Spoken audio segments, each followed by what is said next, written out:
अगर भगवान तुमसे इंतजार करवा रहे हैं तो तैयार रहना। वो उनसे कहीं ज्यादा देने वाले हैं जितना तुमने मांगा है। जिस तरह लोग मुर्दे इंसान को कंधा देना पुण्य समझते हैं, काश इस तरह जिंदा इंसान को सहारा देना पुण्य समझने लगे तो जिंदगी आसान हो जाएगी। मत सोच इतना जिंदगी के बारे में। जिसने जिंदगी दी है उसने भी तो कुछ सोचा होगा। बेवजह ही नहीं होती लोगों से मुलाकात। किसी से सबक मिलता है तो किसी से ज्ञान। श्री कृष्ण कहते हैं, किसी को दुख देकर मुझसे अपने सुख की इच्छा मत करना। अगर तुम किसी को एक पल का भी सुख देते हो तो अपने दुख की चिंता कभी मत करना। जब दर्द और कर्बी बोली दोनों सहन होने लगे तो समझ लेना जीना आ गया है। कौन क्या कर रहा है, कैसे कर रहा है, क्यों कर रहा है, इन सब से आप जितना दूर रहेंगे उतना ही खुश रहेंगे। हंसते रहो तो दुनिया साथ है, वरना आंसुओं को तो आंखों में भी जगह नहीं मिलती। जीवन में जो होता है वह किसी वजह से होता है। या तो वह आपको कुछ बनाकर जाता है या फिर कुछ सिखाकर। कटना, पिसना और अंतिम समय तक निचोड़े जाना गन्ने से बेहतर कौन जानता है कि मीठा होने का नुकसान कितना होता है। जब कोई दिल दुखाए तो सबसे बेहतर है कि हम चुप हो जाएं, क्योंकि जिन्हें हम जवाब नहीं देते उन्हें फिर वक्त जवाब देता है। अंधे बहरे गूंगे बनकर अपने लक्ष्य पर ध्यान देते रहो। यहाँ इतने खाली लोग हैं कि ना खुद कुछ करेंगे और ना करने वालों को कुछ करने देंगे और उनका मनोबल भी तोड़ देंगे। लोग जरा सी बात पर आपको छोड़ देते हैं और भगवान जरा सी प्रार्थना से आपको थाम लेते हैं। कर्मों से डरिए, ईश्वर से नहीं। ईश्वर तो माफ कर देता है मगर कर्म नहीं। यह अटल सत्य है कि जैसे बछड़ा 100 गायों में अपनी माँ को ढूंढ लेता है, उसी प्रकार कर्म अपने कर्ता को आज नहीं तो कल ढूंढ ही लेता है। नीयत साफ और मकसद सही हो तो यकीनन किसी न किसी रूप में ईश्वर भी आपकी मदद करते हैं। जिंदगी में जितना शांत रहोगे अपने आप को उतना ही मजबूत पाओगे, क्योंकि लोहा ठंडा होने पर मजबूत होता है। गरीब रहोगे कोई ध्यान नहीं देता। मेहनत करोगे तो सब हंसेंगे, लेकिन जब कामयाब हो जाओगे तो सब जलेंगे। जिंदगी वो हिसाब है जिसे पीछे जाकर सही नहीं किया जा सकता। इसलिए आज में सुधार करें और पुरानी बातों को अनुभव की तरह इस्तेमाल करें। जिस जिंदगी में उत्साह, लक्ष्य और अनुशासन ना हो उसे जिंदगी जीना नहीं, जिंदगी काटना कहते हैं। कभी कभी आप बिना कुछ गलत किए भी बुरे बन जाते हैं, क्योंकि जैसा लोग चाहते थे आप वैसा नहीं करते। जिस मनुष्य के हृदय में सच्ची मानवता हो उसकी सोच हमेशा यही होगी कि मुझे मिला हुआ दुख किसी को ना मिले और मुझे मिला हुआ सुख सबको मिले। मैंने हंसकर भी देख लिया और रोकर भी देख लिया, किसी को पाकर किसी को खोकर भी देख लिया। ये जान लिया कि जिंदगी वही जी सकता है जिसने अकेले जीना सीख लिया। जिंदगी बहुत कुछ सिखाती है, थोड़ा रुलाती है, थोड़ा हंसाती है। खुद से ज्यादा किसी पे भरोसा मत करना, क्योंकि अंधेरे में तो परछाई भी साथ छोड़ देती है। अगर कोई आपको सच्चा प्यार करता है तो वह आपको समय जरूर देगा, आपकी हर स्थिति में साथ देगा, हमेशा आपके लिए समर्पित रहेगा।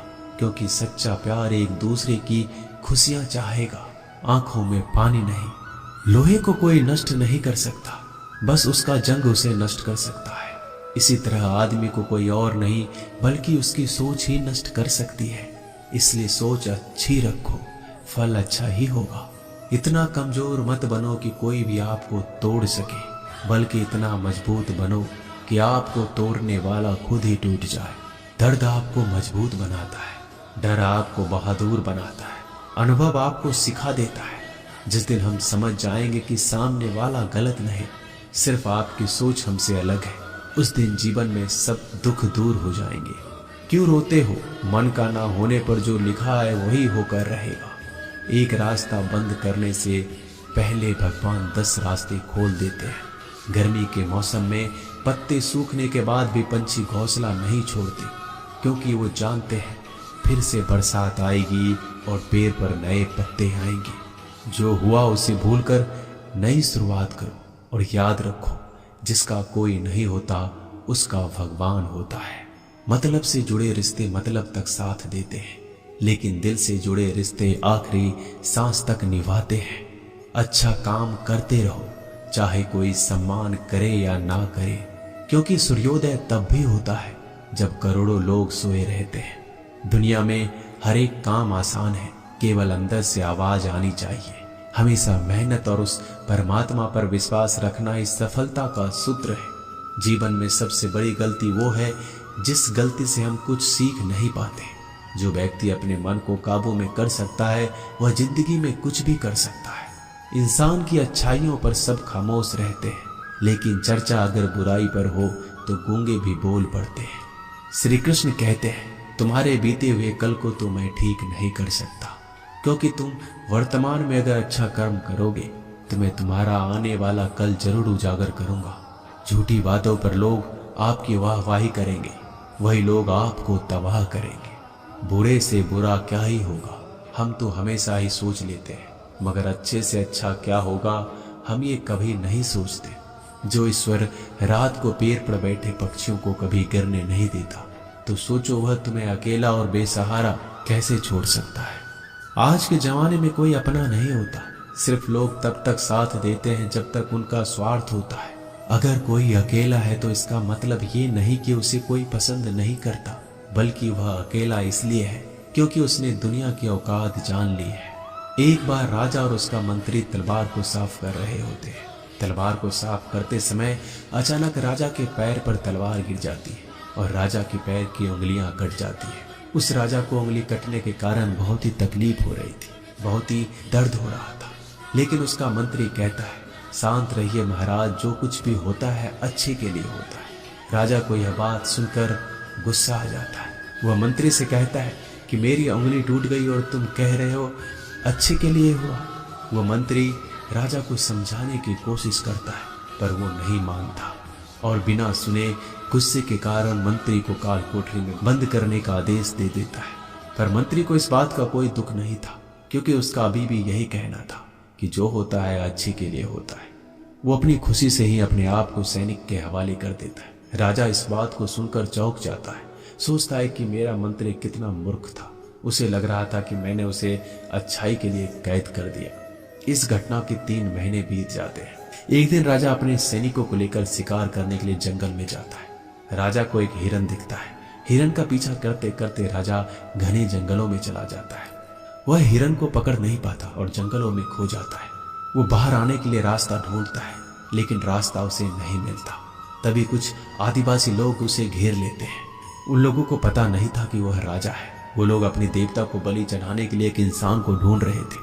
आदिवासी लोग राजा को पकड़कर अपने इलाके में ले जाते हैं। राजा उनको बार बार समझाने की कोशिश करते हैं, लेकिन वो लोग कुछ भी नहीं समझ रहे थे। वो लोग खुशी से नाचते हैं और राजा को नहलाकर बलि चढ़ाने के लिए उनको कपड़ा पहनाते हैं। अब राजा को लगता है कि वो मरने वाला है।